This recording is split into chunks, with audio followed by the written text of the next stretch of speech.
we have the one and the only Frank Turek. Frank, thanks for joining us on this 30th anniversary special. Oh, yeah, I wouldn't miss this, Tim. But 30th anniversary, you weren't even born then, were you?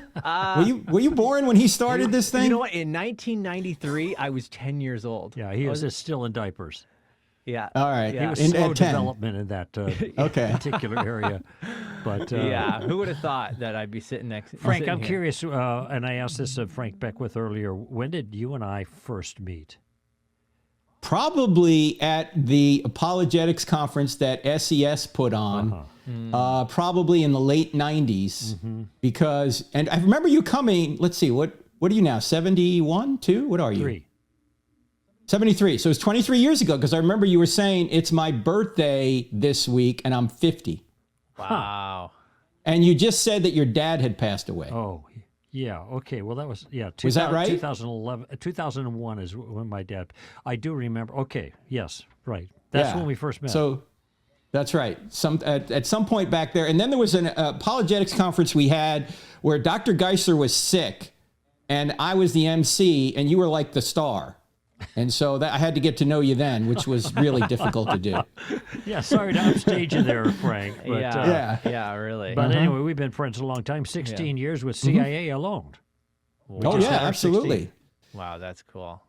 Well, we got you on here because we're doing a little 30th anniversary thing here, and we have a question for you. What would you say is the most important thing that you've learned from either this man or Stand to Reason in general?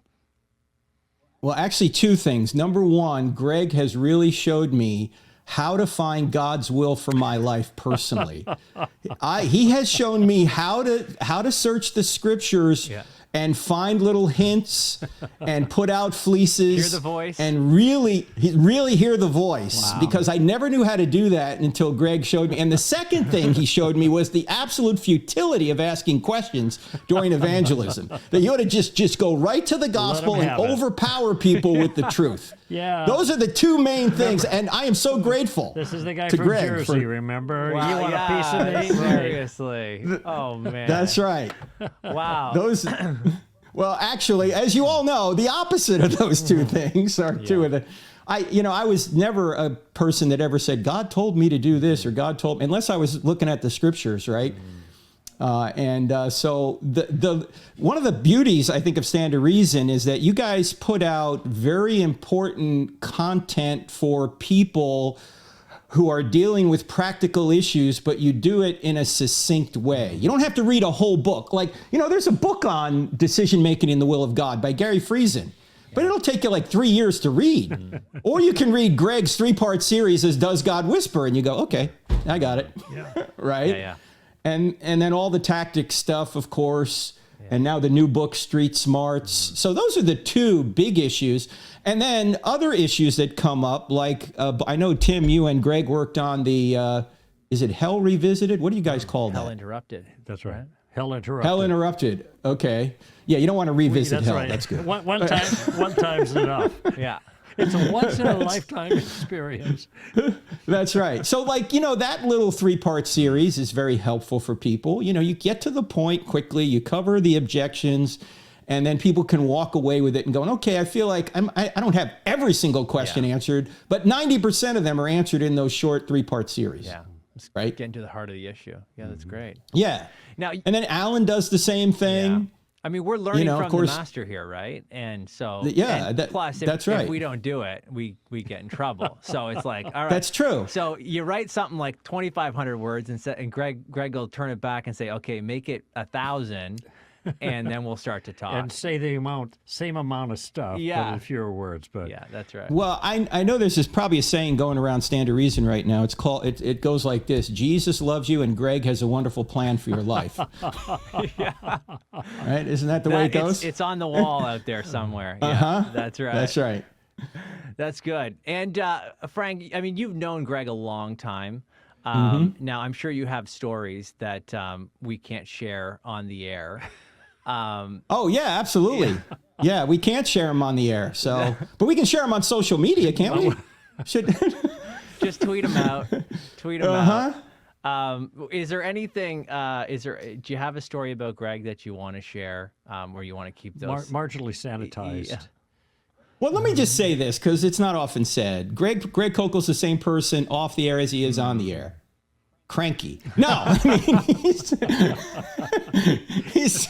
he's somebody that practices what he preaches. Yeah. So that's the beauty of it. It's you're not seeing a different person on the air that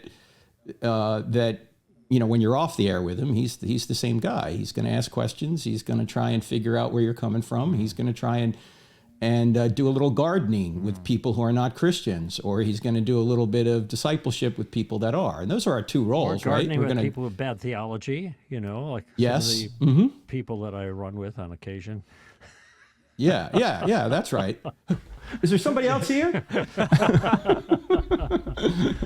No, we bounce ideas off one another, and so I think it is important to, in this age of people who might not be who they present they are, or you'll find some time later they've so-called left the faith or so-called deconstructed. I know you and Elisa have a book coming out on that soon. Yeah.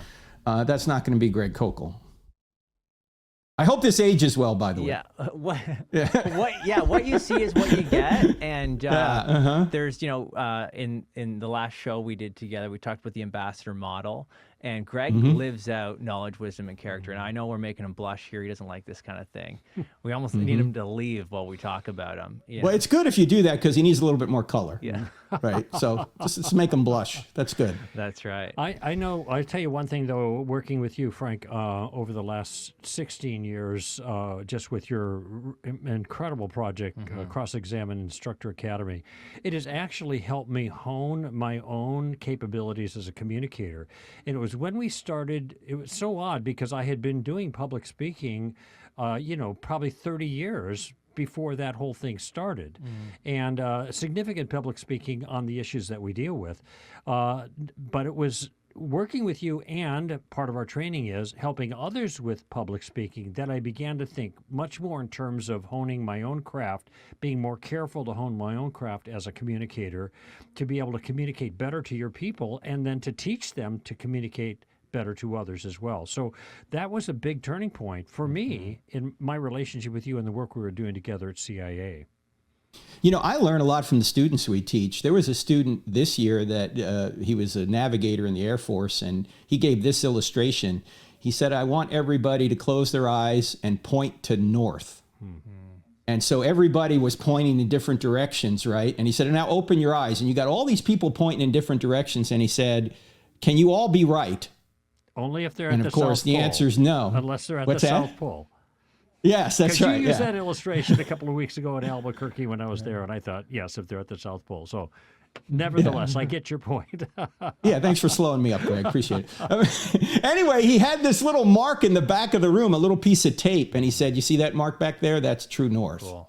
And so he's pointing out that relativism doesn't work just in this simple illustration. You can't say, well, this is north for me. No, there's north over there, okay? You either got the truth or you don't. It's not your truth, it's the truth. It's just a good illustration. I've learned so much from the speakers we've had, and of course, the instructors we've had, too. Yeah. That's cool. Well, it shows we talked about teachability as well. And even, at 73, still teachable. And that's a great model for the rest of us. And he doesn't look a day over 72. That's right. That's right. I worked at that. Perfect. Well, Frank, thank you for spending some time with us and kind of celebrating 30 years. We appreciate all the work that you do, and we love partnering with you guys. Yeah, and you know what? Well, it's same here. From my side, too, on a personal note, it's so helpful for me to be able to rub shoulders with people like you and so many more, the colleagues we have, many of them that show up at CIA now, some that were students at CIA and now are really meaningful contributors to the kingdom. It's so great to rub shoulders just to learn, to get examples of how to do our job better, to get new information, to just be around good examples of fabulous ambassadors for Christ. And you certainly have been that for me. Over the long years that we've known each other. So thank you for the friendship, Frank. Thank you. Same, Greg. Feel the same way. And also, folks, this is listener-supported radio. Don't forget to give to str.org. All right. I do. You can too. And they didn't even ask me to say that. We did. We did. But we'll pay you later for that one. All right. All right. Thanks. All right. Thanks, guys. Thanks for stopping by. Good being with you. Yeah. And get some intelligent people like Amy on here next time, will you? We will. All right. See ya.